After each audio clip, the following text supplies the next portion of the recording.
What is going on, everybody? Hello, and welcome back to season 2 of the Spooky Horror Show. I am one of your hosts, Sean's. I said it's plural in your name. Again, it's 3 weeks of not doing this. The last time it was like 2 months. Hello and welcome all to the Spooky Horror Show. I am your host, Sean. I'm here with Anthony, and today Anthony singular, not Anthony's. Today we're going to be talking about the 2013 supernatural found footage horror film, The Bell Witch Haunting.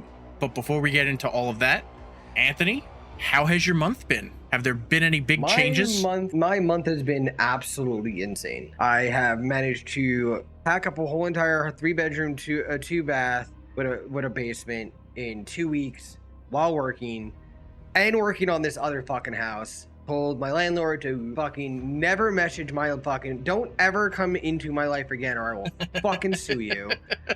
I will sue you. And I told him flat out, I will fucking take you to the bank. And the rest of the house is coming to fucking together too. So like, I'm actually pretty happy right now. I'm in a better place than I was due to living in that place. So well, big things happening. What did you say when you went back to the house? Like the last time? So no, not even the last time. Every single time I went back.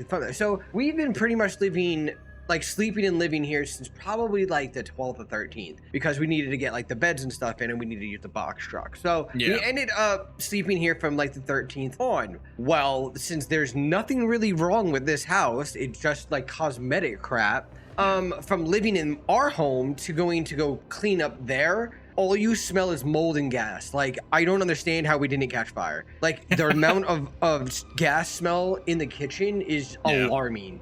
So, and then it always had like a weird mold smell, but you couldn't figure out, was it mold, was it not?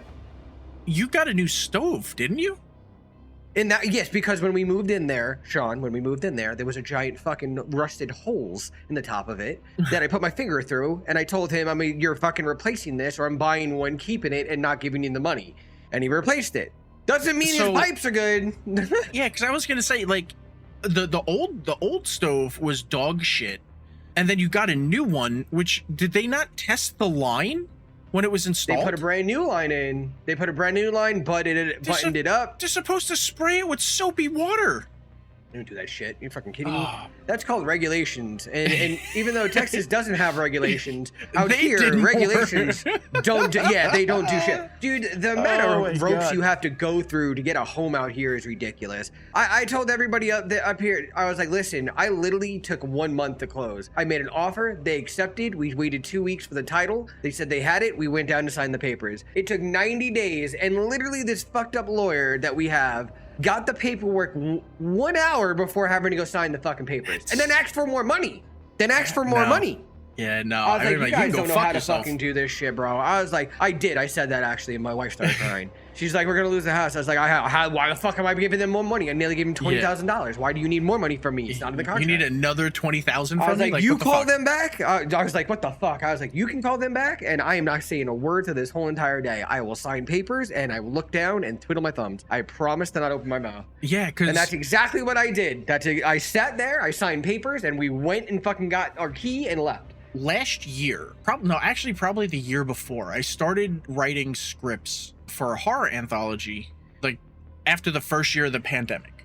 I decided that it was going to be like 6 stories that are told, characters from each thing go over, like there's commingling of like characters in each of the scripts and stuff.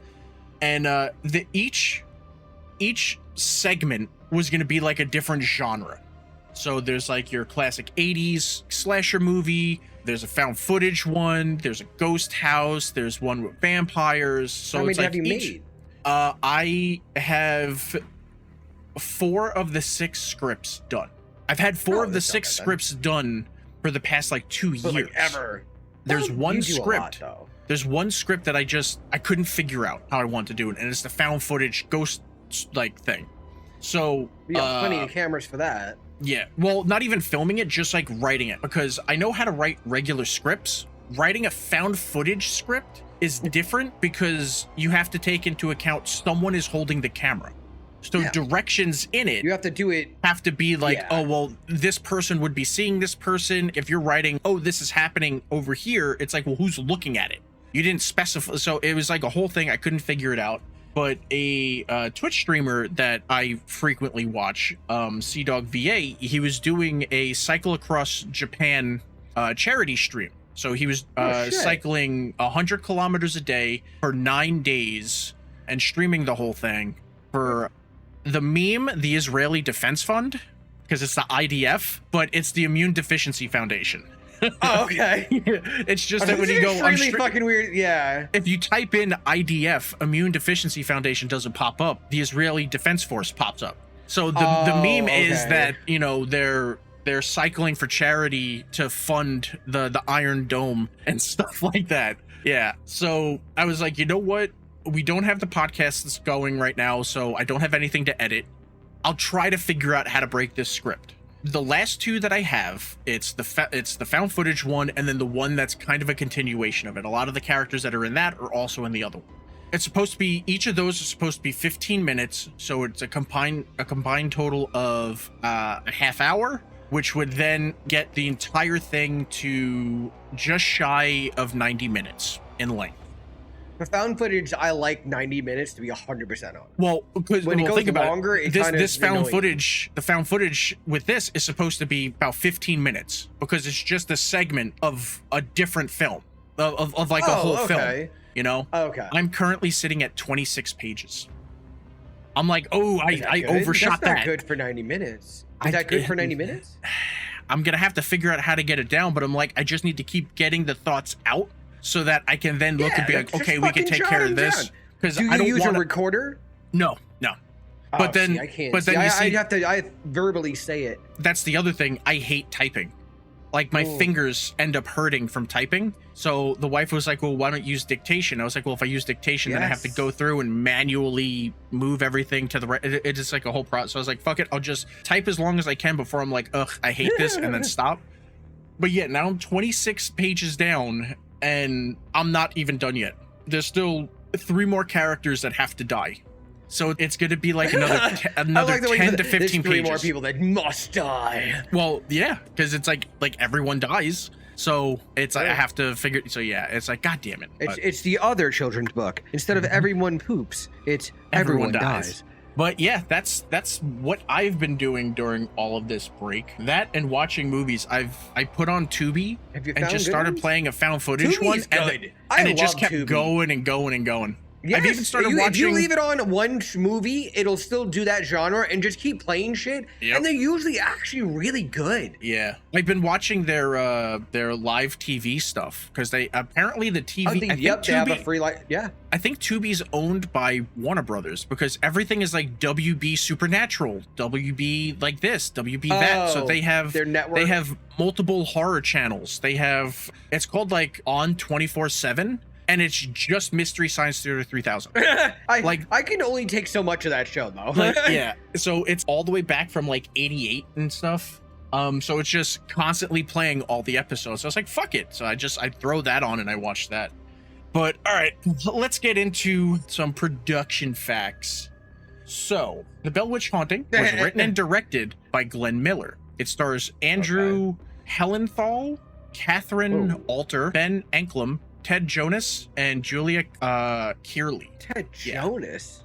Yeah, that's the dad. And he looks we'll get on the dad super later. fucking familiar. Get on the, like you probably starting I want to screw my stepmom shit, because that's the whole vibe I got from this fucking movie. Okay, I was waiting for someone to say, but my stepmom, she's stuck in a dryer.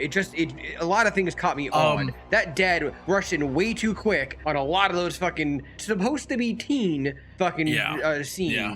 Well, we'll get into all of that shit. Oh, good God. Yes, we will. Okay, so there's a lot that happens in this movie, but at the same time, Nothing. a lot that like just does not happen. Does not. So, no. The film starts with dash cam footage of a patrol car coming across an abandoned vehicle.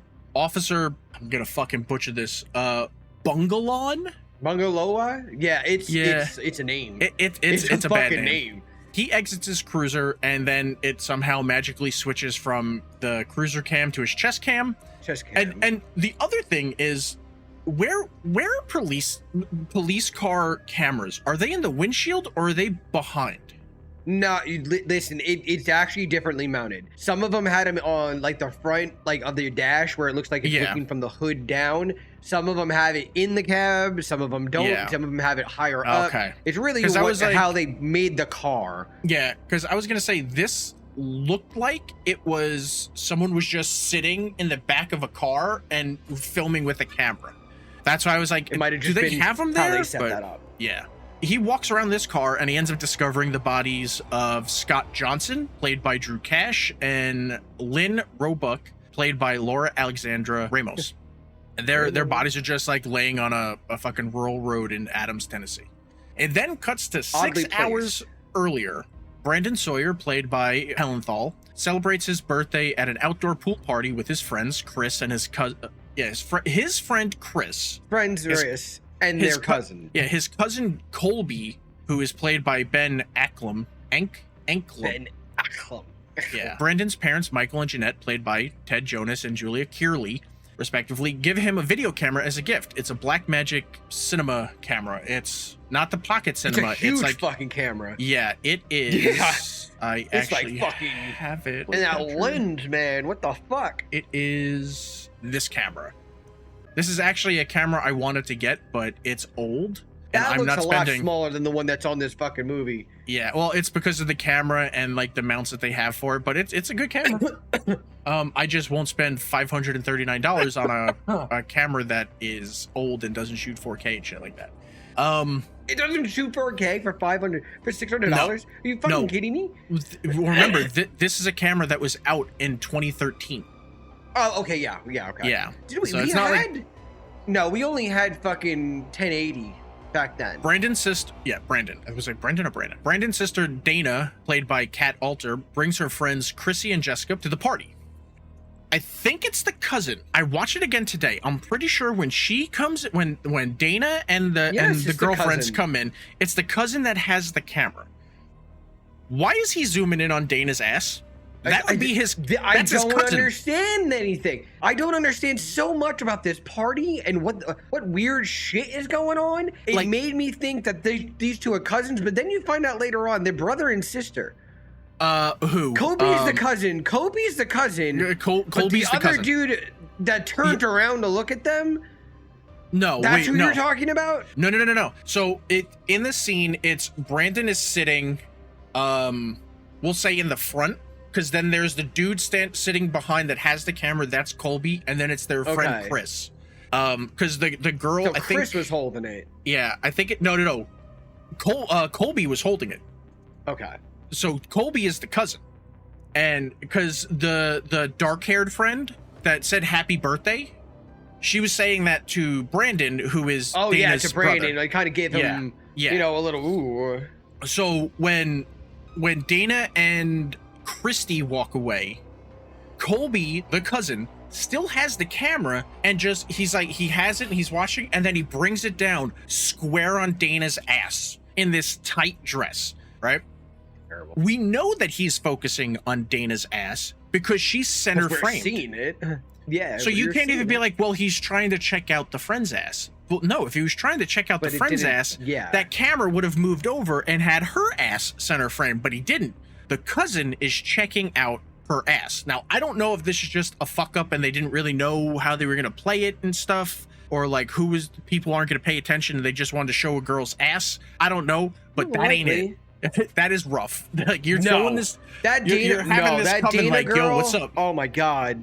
Ooh, that Dana girl later on in that other scene in her room where she's dancing or whatever it was, I was like, girl, please just sit down. Yeah, I know, it's bad. You look like a pill. Your body is shaped like a pill bottle, or a pill, I should say, or a baked bean. Like, oh God. But yeah, so I don't know what the hell's going on with that. Also, Jesus, how many kids are at this party? They just moved there. They just moved there, and on top of that, the parents are there. This isn't a house party. There's parents there. Like, other actual adults over the age of 18 are there with these kids.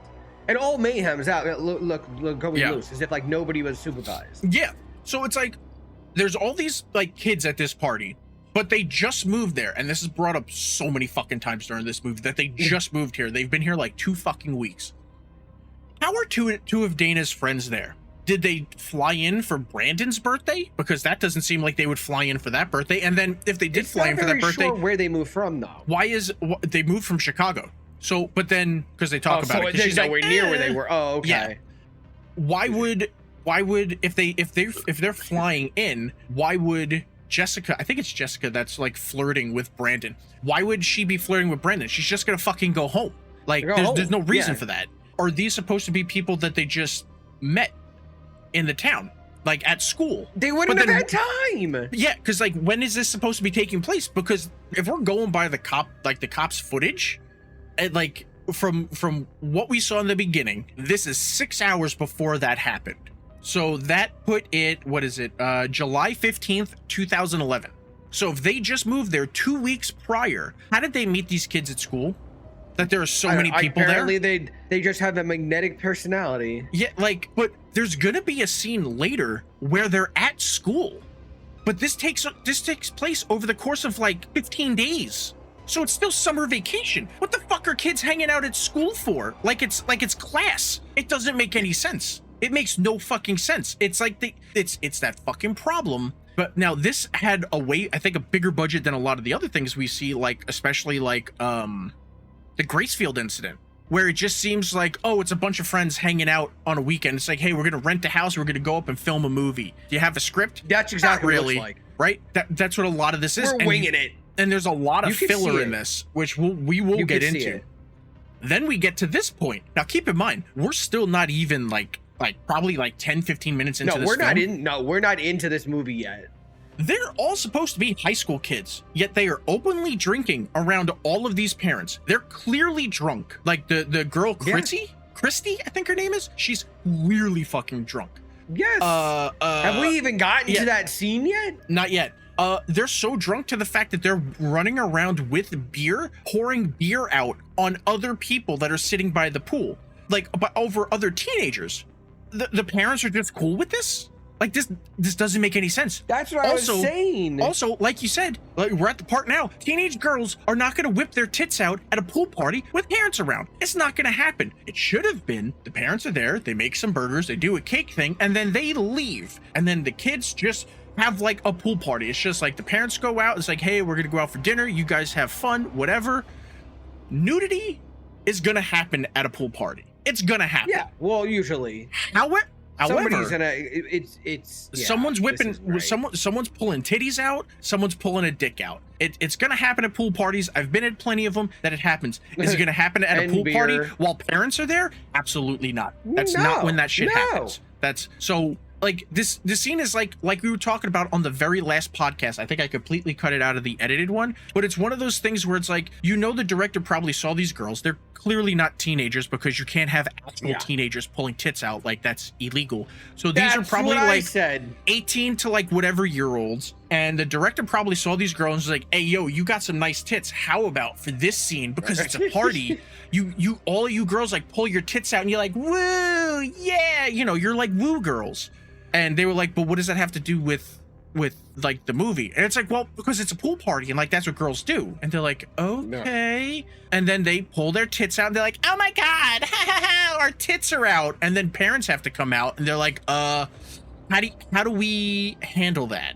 Like because like the dad can't come over and be like, all right, no, that's enough, because then it's like, why are you trying to touch my tits? So it's like you can't do that. So then the mom has to come over. Then the mom's like, he's a fucking cunt. But at the same time, what girl is going to do this? Because then it's like you have all these other parents around, and then you're just like, oh, that's that slutty girl that whipped her tits out in front of a bunch of strangers, and she's in high school, so it's like child porn. Like, like none of this makes sense. The whole thing. None of this makes sense. Fucking Anorigat said bad parents. Yeah, bad parents, but it's so many fucking parents. So it just doesn't make sense. There's so many there, and no one stopped it to that quickly. Let me tell you, they got running around pretty good. Yeah, and I think that's the only nudity for the entire thing, which doesn't make sense because there's other scenes where nudity would be 100% would have made sense in this. Yeah, more sense, but it's whatever. Okay, so they're doing the cake of everything. Oh, I hit my microphone. they're doing the cake portion of the Me? party and everything, and no, I did. And the power goes out. After that, they get the power back on, all that shit. I think it was, what the fuck is her name? I have to scroll up. Laura, no, Lynn. Laura is the actress's name. Laura breaks a glass, which I don't know why they're blaming Laura. If you watch, the mom comes up with like a giant box of like paper towels or something. I don't know what the fuck it was. And she puts it on the table, and it looks like her putting it on the table knocked the glass over, but they blame it on Laura. Blame the kid. It's blame like, the child. They blame it on Lynn. It's like, oh, she's drunk. So that happens. And then she's blamed. What the fuck is the sister? Dana is like, starts saying some fucking nasty shit about. I do not like Dana. Yeah, about, oh my God, she can't handle her alcohol. And whatever. And then he like takes her someplace else. And then she's like found outside the house just staring in. Being all weird and fucking creepy. It's so fucking creepy. Reminded me of Scream. Yeah, it was one of those things that I was like, I don't know. So she's drunk and like in a trance. So Dana says some more fucking catty fucking bullshit. And then Lynn's boyfriend Scott says that he's going to take her home. So obviously this is like, after this happened, they're brought home, and then, you know, well, they don't make it home, but obviously like shit happens, and then whatever. Yeah. How old are these people supposed to be? Because again, what? Like, do you mean the parents, or do you mean like? Well, no. One, the mom looks like she's maybe 22. The dad looks like he's in his late 30s. The mom looks crazy young, and then there's these kids that don't look their age either. So, but no, they look. They're clearly drunk. All of these kids are clearly drunk. Like the friend Christy is like so belligerently drunk that she's like sexually assaulting people. And it's just like, what is going on? I don't mean to laugh like that, but like, yeah, she kind of was. Like, what? I don't fucking get it. I don't get it. New age.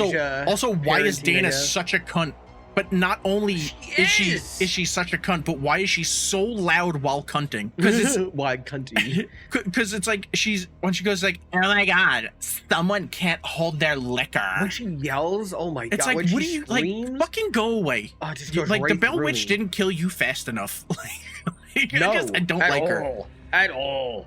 We now get day 2. We're now officially on day 2. It is 40 minutes into the podcast. We're at day 2 now, and there's like 13 days. Yeah. Dana is filming her web series, Dressing with Dana. Nobody's watching this web series. This one, no one. While this going through her closet. person here. I love that you just fucking lima bean ass. While going through her closet for an outfit, Brandon jumps out of the closet I have more and hips scares than her. There are 2 things wrong with this scene. One, she's holding up a long blue dress and talking about it when she goes to grab a new outfit from the closet, and she's now holding a completely different outfit. Dress. It goes from she's to her camera, she's holding up this long blue dress, and then when she turns around and Brandon's like in the closet filming her, when she turns around to go grab something else, it's a sheer white top. You didn't even pay attention to what people are fucking holding. Yeah, I immediately saw it because it goes from a long fucking dress to a shirt. It's like, what the fuck is this? And it's 2 completely different colors. I was like, what the fuck is this? The other thing, what is he doing in her closet? That's what she was freaking out. I'm like, whoa, bro, like, this is family. Why are you, what if she was naked? You commented on the brother, on the father being way too quick to like run in and be like, I want to fuck my stepdaughter. The whole family seems way too close. Yeah, this is, you knew that she's going to film her web series where she's basically showing outfits. And again, these outfits are outfits that she said she got from the airport in Chicago. You're showing off airport clothes. Airport clothes, and like, everyone should have a dress like that. I was like, wait a minute, let's back that up. You just paid like $60 for a dress that you gotta get at like fucking Kmart back in the day. Like, you gotta calm down a little. But it's like, okay, so you want to scare her, that's fine. But while she's doing this, you know that she's gonna get changed. So she's going to be naked. Why are you in your sister's closet secretly recording her when you know most likely she's gonna end up getting naked? That's super fucking creepy. And then when she kicks him out of her room, she's screaming for their mom, and then they were very nonchalant about it. His only response is, yeah, I'm a freak, but you're a slut. Huh? That's not. Yeah. That doesn't. What? No. What? No. How is that your fucking response? I'm a slut. I'm such a slut that you wanted to sit in my closet and record me naked because you're a freak and you're gonna jerk off to it, you fucking psycho. Fucking psychopath. Norman Bates, motherfucker. Was Sweet Home Alabama in the soundtrack? I mean, it should have been, but this is what was this? Was Tennessee? Home Alabama. Yeah. Oh, don't sing that. Don't get us. They were just got there in Tennessee. Mm-hmm. Now we're on day 3. Brandon is out of his room and recording like a door opening and things moving by themselves. That night, Dana is awoken by night terrors. That is going to become something that I'm just not a fan of. Day 4. Oh my god, dude. Nothing happens. It's just B-roll of things happening during the day, but this shows us that everyday life. This is where we see that these are friends that they met from school, which is weird because they keep talking about how they just made the move like 2 weeks ago. And you don't make friends that quickly like that. And that the move was good for the family. So it's never good for families. So what's the deal? It's stressful as fuck. Did the kids like fully integrate into this school with like a week left? Not even a week left. If they moved here 2 weeks, school's over by like what? The beginning of June? Second week of June? Yeah. So they would have never been in school. So well, how the fuck did they meet all these kids? Texas, it goes into August, doesn't it? No. They're done. They try to get these motherfuckers out in like March. Because by June it's way too fucking hot. They don't want to spend that money on air conditioning. So yeah, like, so I don't know. It's stupid. The whole timeline of everything just doesn't make fucking sense. It would have been better if it was like, oh, it's just the other side of town, so they go to the same school. But no, they moved from Chicago to Tennessee. They don't know anyone but the cousin. Huge difference. But I don't know. Day 5, Brandon and Colby explore the woods. They find a dead animal that looks like it's half rabbit, half dog. Meanwhile, that night, during a dance party, which you love so much in Dana's room, Christy records a female apparition in the closet. The rest of the girls don't see it, but she shows them the recording. Later, Brandon hears scratching at his door while he tries to sleep. He gets up to check it out and sees an apparition briefly while exploring the kitchen. Wait, he had to have seen it because we're looking through his... so he had to have seen it. Yeah. We're now on day 6. Brandon wants to figure out what the sounds are down in the basement, so he uses his RC car with, I'm assuming, a GoPro camera attached to it. When he gets to the door, it's pushed down the stairs by an unseen force. Brandon goes downstairs to get the camera, and while walking back up, an unseen force slams the door in his face and shuts off the lights. You sent that video of your while pantry? You were watching that? No, dude, that's exactly I'm just what it looks like, right? Yeah, it's fucking creepy as fuck. Yeah, I'm telling you, I was like, babe, we should just shoot a real quick scene, like just a short. She's like, I'm not doing it. I don't want to go in there now. I was like, no, it's fine. He's like, I don't want to go in there now that you fucking said that. Also, no Northerner's gonna be accepted to a high school quickly. 2 different cultures. Yeah, that's the other thing. It's that's what I'm saying. I mean, all of us know that. I mean, they're Northerners, but they're very apprehensive up here. Midwesterners, because it's Chicago. Yes, I think that's Midwest. But still, it's still the North. But yeah, what was funny about your video, I don't know if someone was purposely doing it, but like while you were walking around, when you were looking at one area, there's like the jangling of metal. It sounds like metal fell or is being moved, and you just quickly turn to that way, and it legitimately looked like you were trying to figure out what the fuck was going on. I was purposely trying to do like sharp movements like that, but no, she was moving shit. She was moving shit around in the other room. Okay, so when the lights come back on, so Brandon's still in the basement. When the lights come back on, Brandon finds footprints leading from a puddle on the ground, and then he hightails it back upstairs. While the girls are in Dana's bedroom, which I do love that. I guess it's probably because it's new. And it's like, I think these girls know about the legend of the Bell Witch. So it's like the fact that people live there, before they're constantly going over. The boys did? Well, I think like the cousin knew about it, and Dana's friends know about it because they live there. So they live there, yeah. So like they would know about it. So I think the fact that the girls are constantly over her house is kind of one of those like, ooh, like what kind of like spooky thing is happening here? Like nobody's lived here or whatever. So they're over, and while the girls are in Dana's room, a voice comes over the stereo saying, "Get out." This is enough for Christy to be like, you know what? We saw the one thing, the bitch in the closet. Like I'm done. I'm out. So she leaves the Sawyer house in fear. She's And just why like, are they fuck this always freaky in, like, shit. I just walk underwear? home. Because sexy hot girls are always in their underwear. You know what I mean? Like, Come is that on. what they always do? Like, no. Yeah, I'm come sorry. on. They do pillow That's fights all the time. Yeah, with no bras and tight shirts, where it's just a little bit chilly, so their nipples are And sticking out. feathers Don't you know this? flying God. everywhere. Officer, Listen. I don't know, Bungalon. I still don't know what the fuck his name is. Bungalow. Later finds Christie's body hanging from a tree. Wait, let me rephrase that. And then I love how he puts it in as a murder. We have another murder. Yeah. Yeah. You Well, can't well, say well- that when they're hanging from a tree. But Well, then I was let like, me- that's really high up. Yeah. Well, let me rephrase all of that. He walks past the area that she's hanging from and doesn't see anything because nothing's there. And it's when he turns back around to go to a squad car, all of a sudden she's hanging there. So it's like, okay, murder, homicide, something. What are we at? We're on day 7 now. Ooh-hoo-hoo. Dana and Jessica discuss Christie's death. And this is where she confirms it because Dana goes, yeah, I've only known her for a few days, but like we were already besties. But What? besties. I was like, what the fuck are you saying? You've known this bitch for 2 weeks. Like, Literally no, you're don't not know besties. anything about her. Brendan peeps into the room to see who she's talking to, sees that it's Jessica, so he's like, hey. And then Dana chases him away. While out of the room, the door slowly closes and then shuts.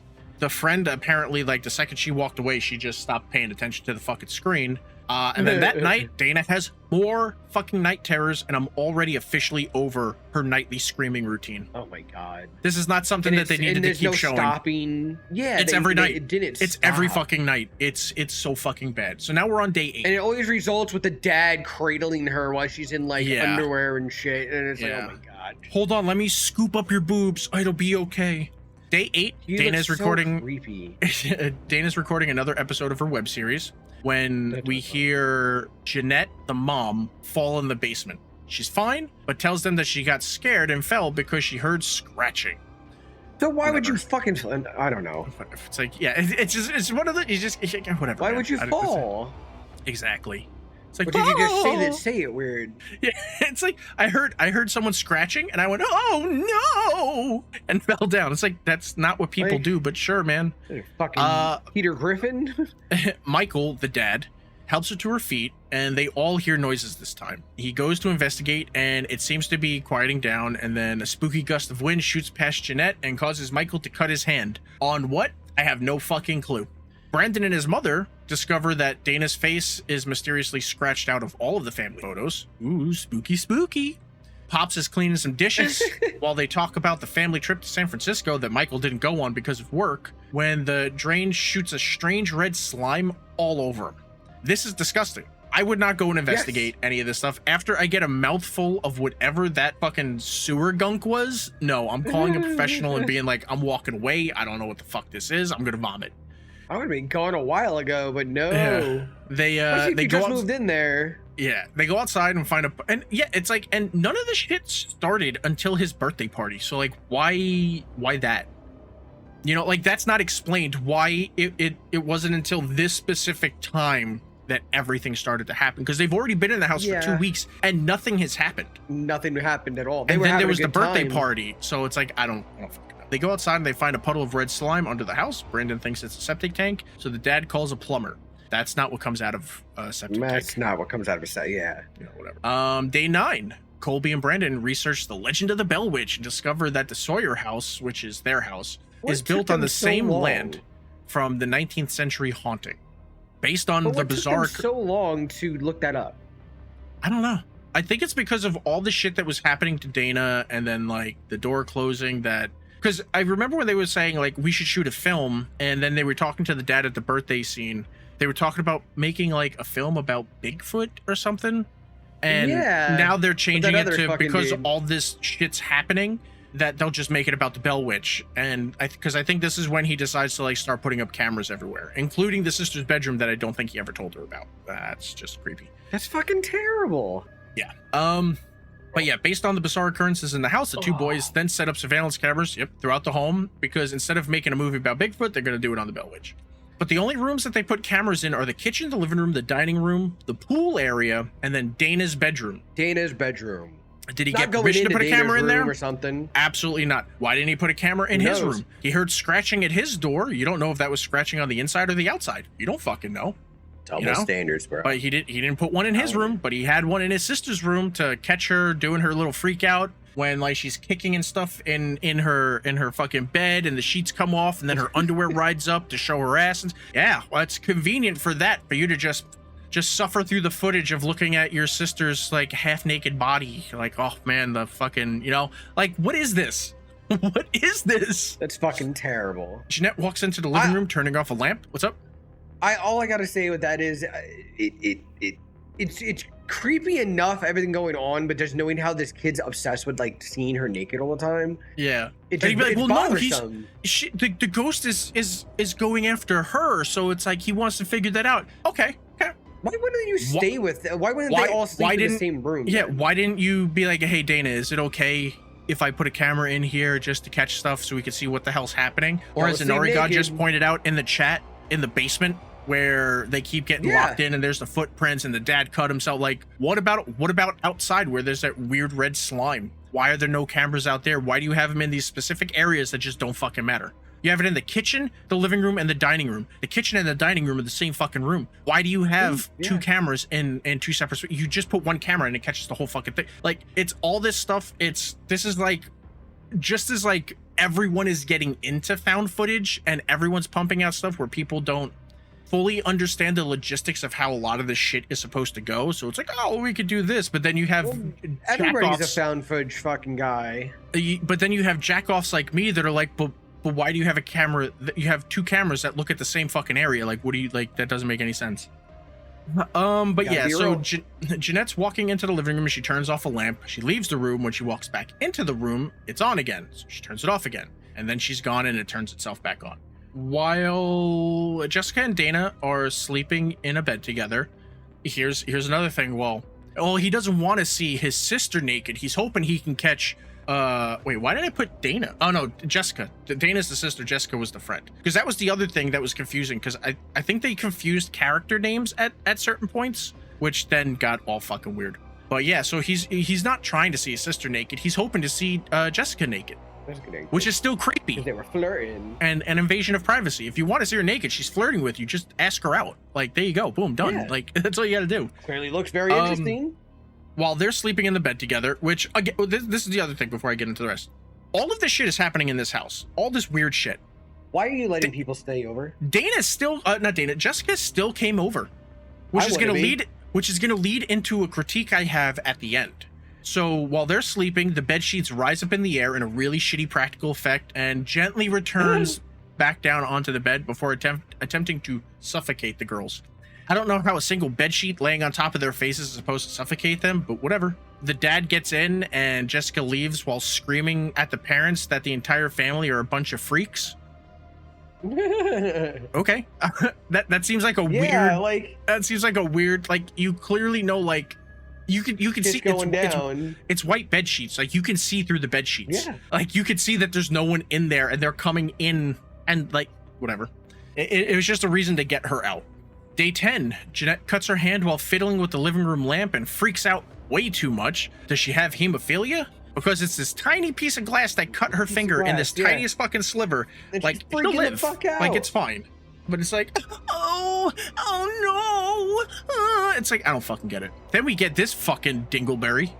While filming an episode for his web series, Get Electric with Denny. That's such a bad name. Oh my god, this whole scene was just tragically funny. Yeah, an electrician working on the house is electrocuted. Is he supposed to be a licensed electrician? Because he didn't turn off the power before doing any work to the house. No. And he didn't check to see. GED. Yeah, he didn't like there's high current voltage flowing through it. Like, there's high voltage he like specifically gloves. said that too. Yeah, but it's like, you know, to turn the power off before you handle any electricity. Even if he goes, yeah, he turns it off, we can see in the window directly above him that lights and fans are on. There's power to the house. Like, that doesn't make, like, I was like, whatever, I don't know what, this is just like, they were like, well, let's add a little comedy and then, you know, we'll do that. And it's like, you didn't need to. It's stupid. We are now at night 11. Ooh, night 11. Oh my god. The witch we're almost appears. down. Yeah, the witch appears on the surveillance camera before Dana has another one of her fucking night terrors. Night terror breakdowns. After they wake her up and calm her down, Brendan asks her about the dream and if it's the Bell Witch and if she's in a cave. They tell each other that they love each other, and Brandon tells her that she can talk to him about anything, and then she apologizes for being such a bitch to him. I don't know what this scene is supposed to be for. Like, we're getting towards the end, and it's like you kind of knew like shit's happening. Like, you haven't talked to your sister yet. It's like you and your cousin have been trying to fuck her since you got the camera. So it's like I don't know. It's stupid. But now we're on day 12. Brandon and Colby review the footage and watch as the security cameras start to freak out one by one, ending in Dana's room before leaving. They decide to examine the nearby woods while looking for the Bell Witch cave. Brandon's fucking... Why are you continually going closer to this fucking thing? You know what I mean? I don't get this. That's why we always see in the movies, this is some white people shit. Yep. Brandon's teenage mother calls him before the boys can leave. It's like, we gotta unpack. She just keeps talking about this unpacking because they're like, this would now be... No, wait, hold on. I think I have it because she talks later about something. I don't know if they've been there 2 weeks. We'll get to it when we get to it. It should be 13 days, no? Well, no, that they've lived there. Brandon's mother calls him away before the boys can leave, so Colby investigates the area by himself, and he's attacked by an unseen force.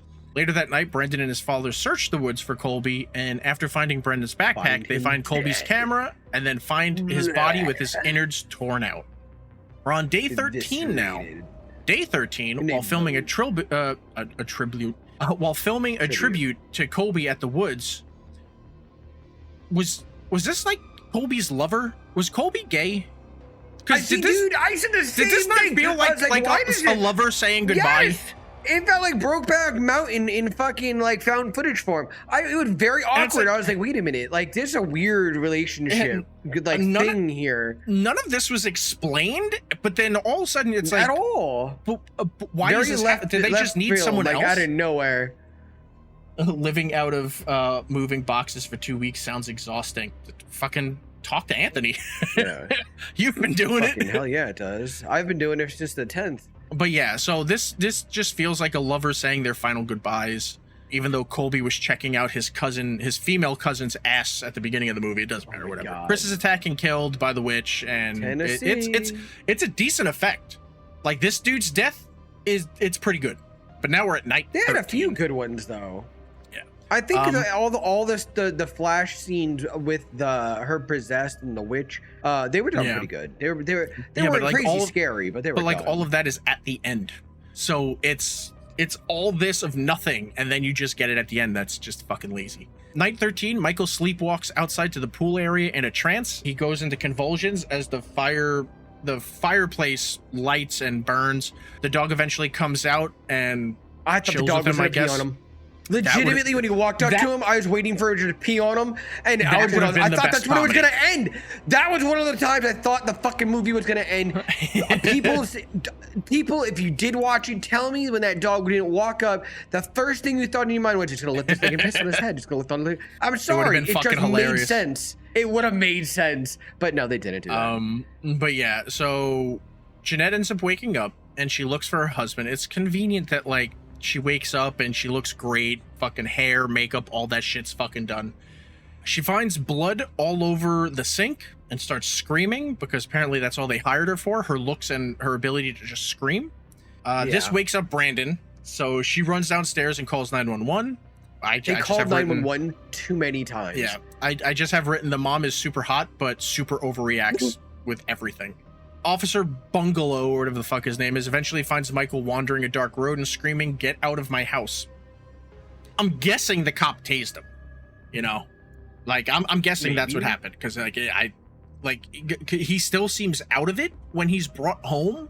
And let's be honest, you have a crazy person like looking at a cop going, "Get out of my house!" I honestly figured they would have shot. I figured they would have shot him shot her a lot earlier. You know, like, to be 100% honest. Yeah, they're very hair triggered in the first place. That is the time you might want to draw your gun. Yeah, like I said, even a taser, but whatever. So he's brought back home. I would think that because he's wandering the streets in the middle of the night, bleeding and confused, that he would be brought to the hospital.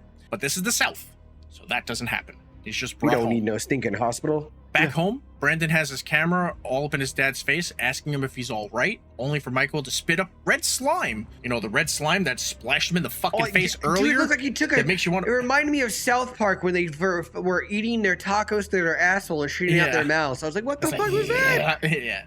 But yeah, so I have written, like, it's a cool scene, like the way it comes out. As an actor, holding that in my mouth would have made me vomit.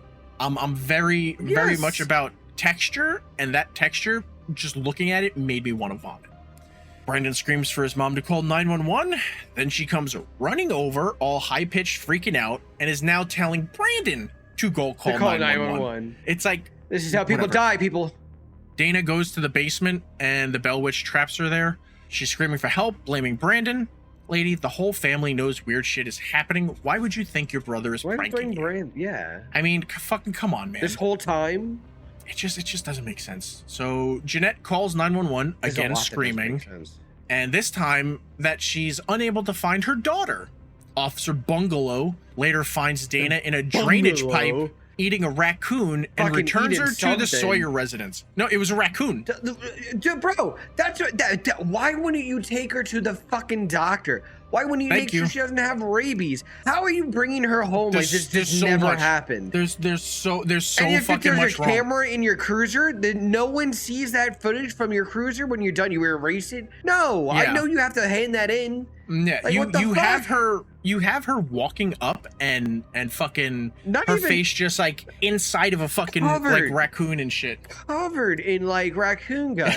Even Inari got as confused. He returned her. Yes, he found her eating like a it raccoon. was a lost old person. She's covered in the raccoon blood. Like Grandpa John got lost and needed to find his way home. Yeah, like the reason you can tell that he didn't bring her to a hospital, that he just like threw in the car and brought her home, was when she's sitting there, she still has blood on her face. If she went to a hospital, all of that would have been cleaned off. Yeah, she'd have blood on her clothes. She would have been admitted. Yeah, but no, he just fucking brings her home. They go and put Dana to bed, again without fucking cleaning her. And then Michael flips out on Jeanette when she suggests that they leave the house. In this scene, it looks like he's choking her. Dude, honestly, this was a fucking bite off of Amityville Horror. Yeah. This definitely seems like, oh, well, the dad is like all fucking... But yeah, it looks like he's fucking choking her and then starts getting in everyone's face. Like, it's like that happens, and then he runs up on Brandon and starts fucking yelling at Brandon, and Brandon just crumbles to the ground. Oh, like, whoa, did your chair just break? No, you know how the arms can click in and out? All of a sudden, I saw you go to move, and your arm just go brick. Fucking bastard. But I feel like this cop needs a different beat. He needs a different job. He's finding all the corpses and the crazy people. And not knowing what to do with it, I might add. But yeah, so after Brandon and his mom get away from Dadzilla, he just sits at the table pounding his fist. We cut to Dana as she's covered still in raccoon blood. She just stares at the camera, and then it's just cut to next day. You know, day 14. How many more days are there? We got one more day after this. Woohoo! Day 14, pots and pans fly all over the kitchen. So Jeanette contacts a priest. It's weird that it took you this long to do this. And honestly, the pots and pans things usually happen like first in these kind of movies. Yeah, why is this like the last thing to happen? Why is this the last thing that's going on? In the house, the only people the Bell Witch is using kid's glove on seems to be the mom and Brandon. While talking to the priest, it's revealed they moved into the house a little over a week ago. Those are her words. We're on day 14. That's 2 weeks. Not a little over a week. Then.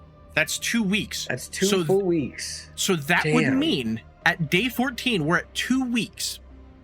That means they just moved into this house. Yes. The day the shit started, they just moved into the house. They've been there about the same amount of time I've been at my house. How the fuck are all of those kids at that fucking party? They don't know anyone. They don't know anyone. What? Fucking hire better writers. Who's this, Glenn Mitchell or some fucking bullshit like this? Learn how to write a goddamn script. Your shit don't make sense, idiot. Idiot. So we're on night 15. This is when everything fucking hits the fan. The priest performs an exorcism on Dana. The priest tells them not to lose their faith. I haven't seen a single fucking crucifix in this entire house. Nothing. Yeah, they're not religious. And they're all like, yeah. There like, hasn't been a single topless Jesus pic anywhere in this house. When did they go to church? Not a cross. They've been there for 2 weeks and they've never once been to church. Like, never what even faith? opened their mouth about it. In her possessed state, she vomits pea soup. The wind kicks up inside the house and she levitates, then snaps the priest's neck. She snaps out of it long enough to reach out and cry for her mom, and then it's taken over again. Dana vanishes, and the mom is trying to get up to find Dana, but Pops calls then Dad calls the other kid, so Brandon, over to him, and they all pile on top of her, on top of Dana. No, wait. Dana vanished. Okay, no, I got it. Okay. Getting mixed up here. The mom is trying to get up to go find Dana, but the dad calls Brandon over to basically stop her. When things calm down a little bit, Jeanette calls the cops again, screaming for her, but hangs up. Man, they call the cops too many times. And I'm pretty sure the cop at the end is Bungalow, whatever the fuck his name is. Yeah, yes. It's just the same fucking dude. But yeah, so Jeanette calls the cops screaming and then hangs up. And they all go running into the woods to go find Dana. They find Chris's corpse and end up separated when Brandon trips and hurts his ankle. Brandon is attacked by his sister. She uses the camera to kill him. That whole thing is like way overused. The only places I've seen it done well have been Hell House LLC and Grave Encounters 2. It's the only 2 times I've seen like that kill where it's like you're getting that perspective done good.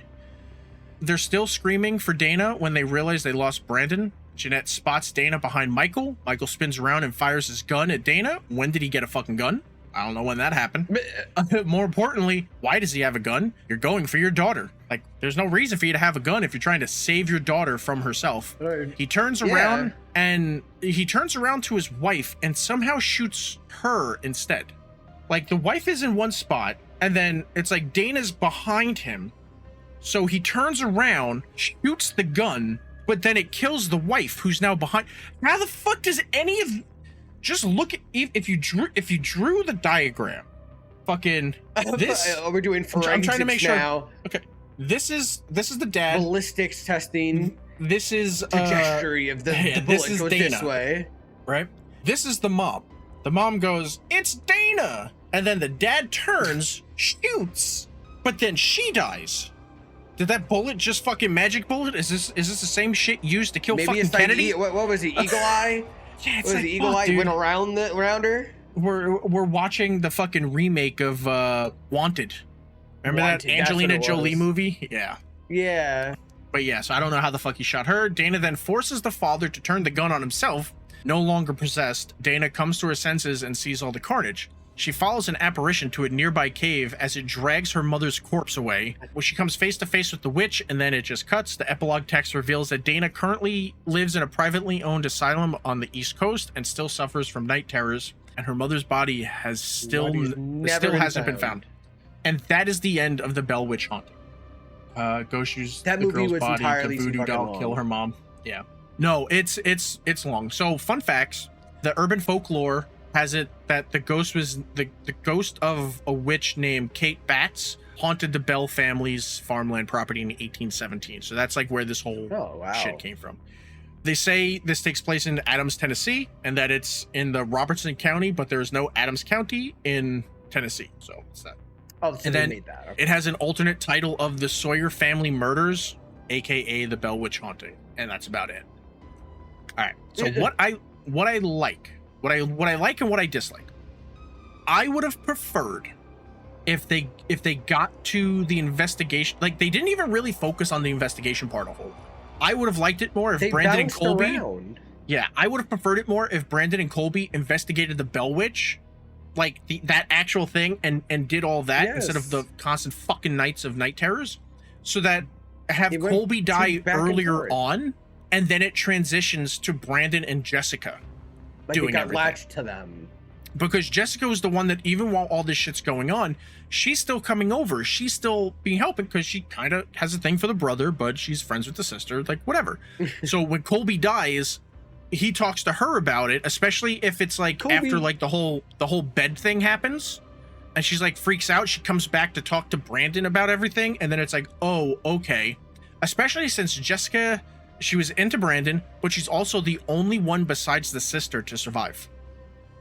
Yeah, actually. Yeah. So her being alive would make logical sense for her to be involved in the investigation, because she obviously wouldn't have been there when like all this stuff with the family happened, like out on the last night, but there would have been more of her like doing stuff instead of constant fucking every night. There's like a 5 to 10 minute scene of the sister just having fucking screaming matches.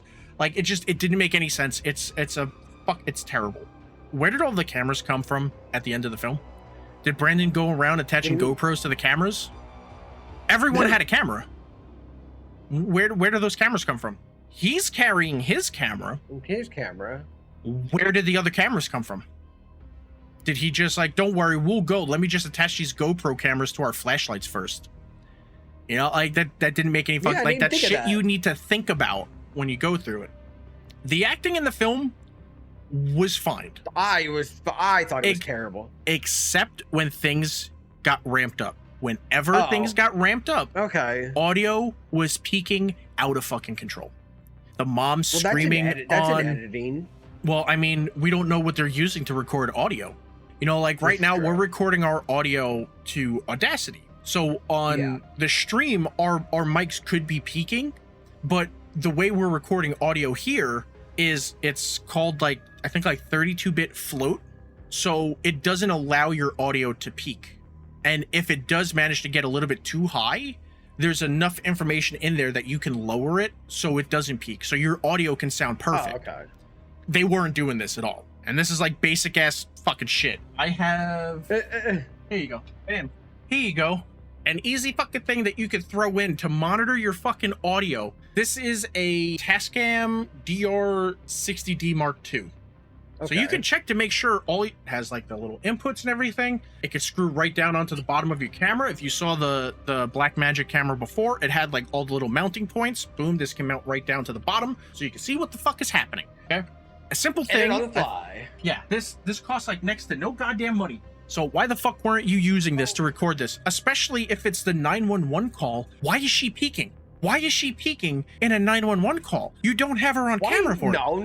You could put her just on a microphone and just have her fucking read it. There's no reason for the fucking audio to peak, because then you get like 2 nights of night terrors. That's it. We don't need night terrors every single fucking night. Yeah. Every night. Annoying. They played that out too far. What that is, it's filler. They needed to pad the runtime. A very good script, so of course you have to fill it. I think this is like 75 minutes. Oh god, it felt so much longer than that. Okay, no, it's an hour and a half, so it's a 90-minute film.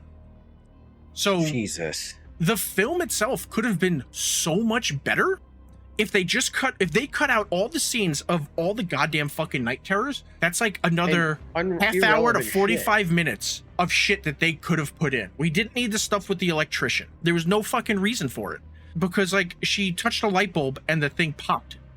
Have you never handled a light bulb where it like broke in your hand? Yeah, that's just a normal fucking thing. Yeah.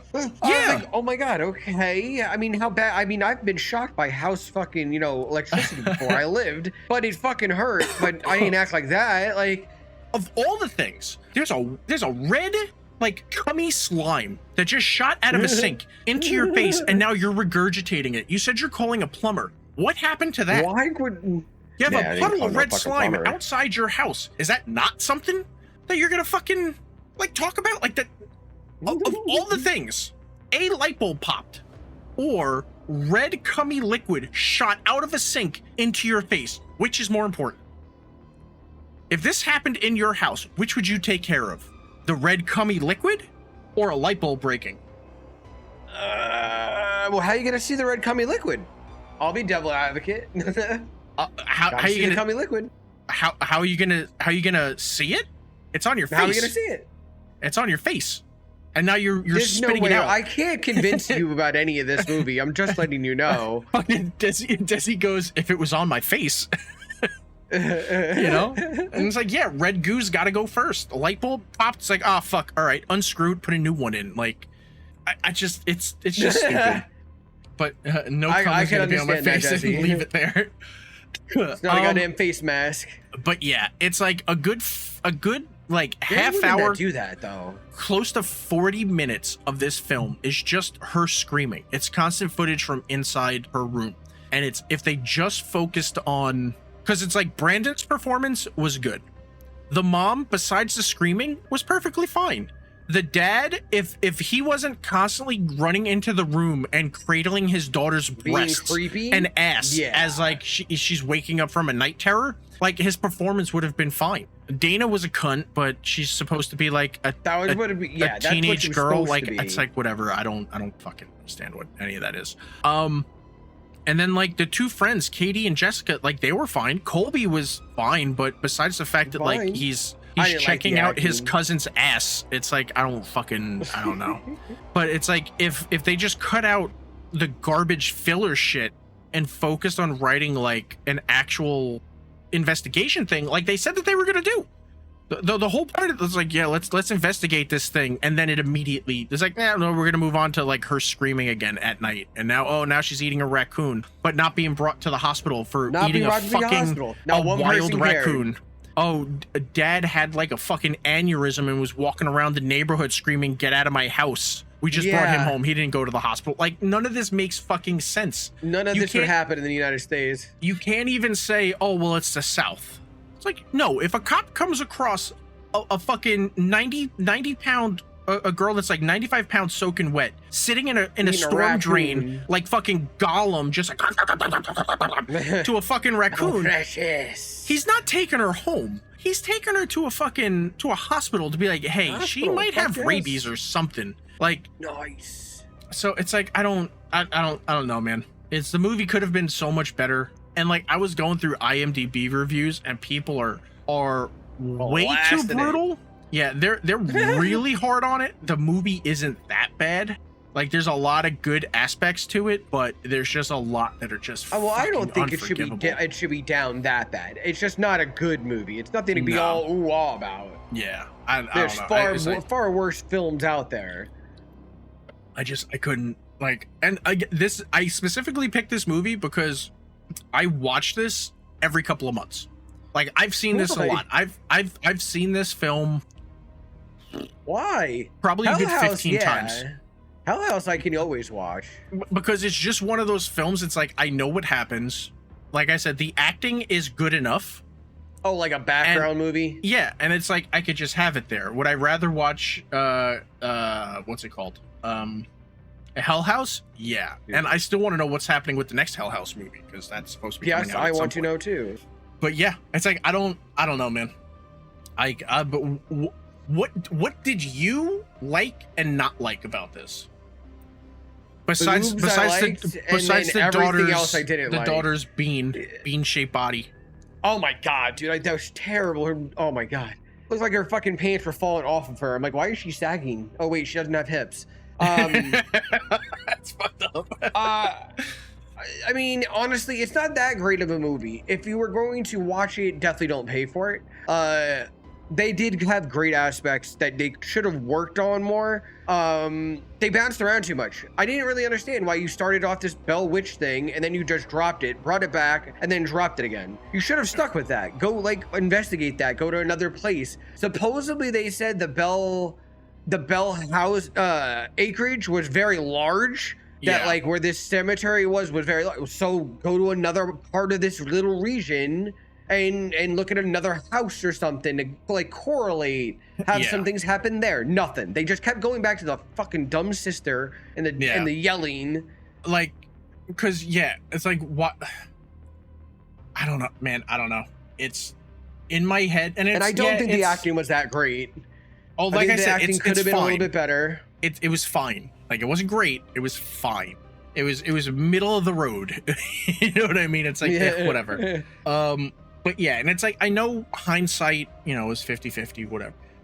But I know watching it, you can see like, oh, they should have done this. They should have done that. Yeah. Like, however, That's what the script is for. You have but people I don't read think the they had a good script, script. and you No, like, no one read shit. like yeah, it's like I want to see what this script looked like. Was there supposed to be more stuff in it that just didn't make the cut? Why the fuck didn't that make the cut instead of 40 minutes of her having fucking night terrors for 15 nights straight? Like, why was that a thing and not like the actual investigation part? Why, like, because I think it was like, what is it? What night was it? Sleeping. Okay, so you it was denote it. Okay. night 5. So night 3. Wow, that's Dana- really not that far in. Night 3, Dana has the first night terror. Day 4, nothing happens. You see like all the kids like hanging out at school. That didn't make any fucking sense. Day 5, night 5, that's when Brandon sees the apparition in the kitchen when he's walking around with his camera. Oh yeah.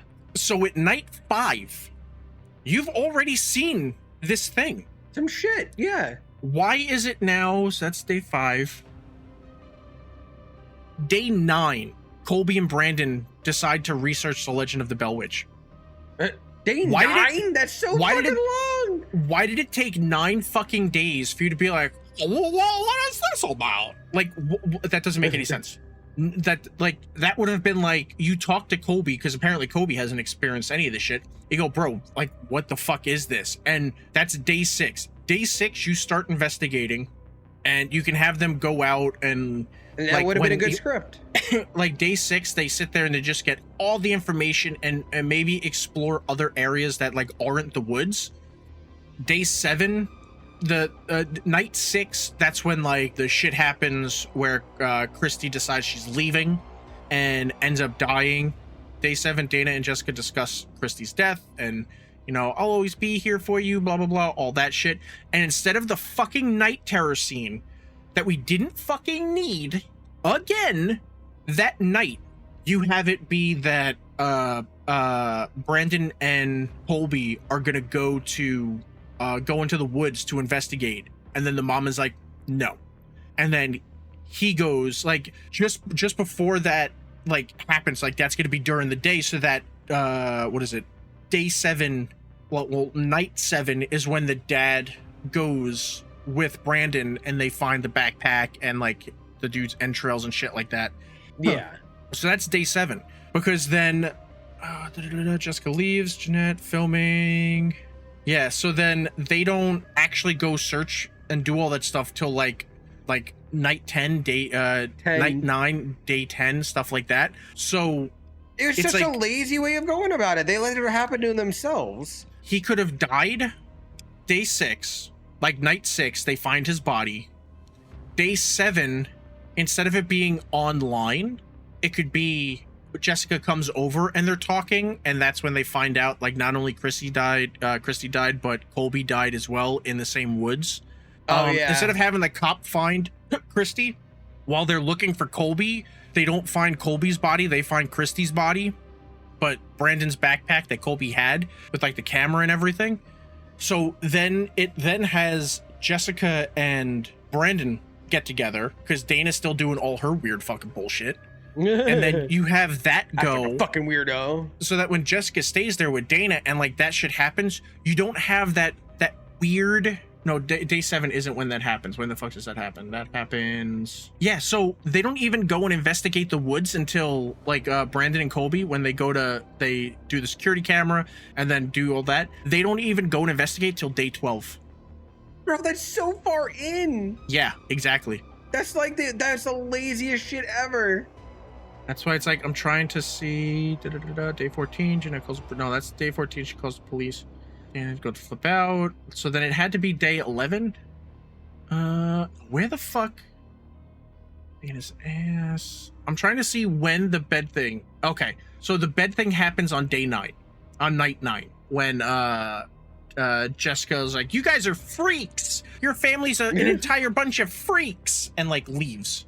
You know, that's on night 9. So it's like all of this shit could have happened way sooner.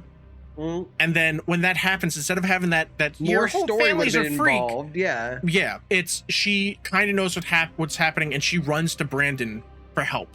and shit, you know, and then you can have more stories so that, yeah, when like she's eating a raccoon and stuff like that and all this weird stuff's happening, she's not there. So it's like, that's fine. And then like the rest of the family can be killed, and then she's the only one that survives besides the sister. It's like, that would have made more sense, but they just I'm like going through it. This thing is 7 pages that I wrote of all the stuff that happens. And like I said, a whole lot of nothing happens this entire fucking movie until you get to day 15, well, night 15, when like the exorcism happens and then everyone fucking dies. That's all of the last page. Like everything else is like a whole bunch of like nothing burger. So it's like, what was the point of this? Was this, and yes, this was, I don't think it was produced, but it was released by the Asylum, which is again the people that did the zombie TV show. Oh, Z Nation. Yeah, they did Z Nation and the Sharknado movies. But like see, they wow. produced those, but this, I feel like this was made and then sold to them and they just released it. I don't think Asylum produced this, like gave them money to make it. Because I feel like even when you watch Asylum produced movies, there's more to the script than what we get in like this film. You know what I mean? Oh, okay. So it's like, I don't know. Like I'm definitely a 1. Like I said, this is a guilty pleasure of mine. I do watch this often, but it's not a great movie. No. What would you put this? I'll give you 2, and that's generous. I really like 1. The 1? We can go 1. I'd go 1 only because it's lacking. I have 2 stories.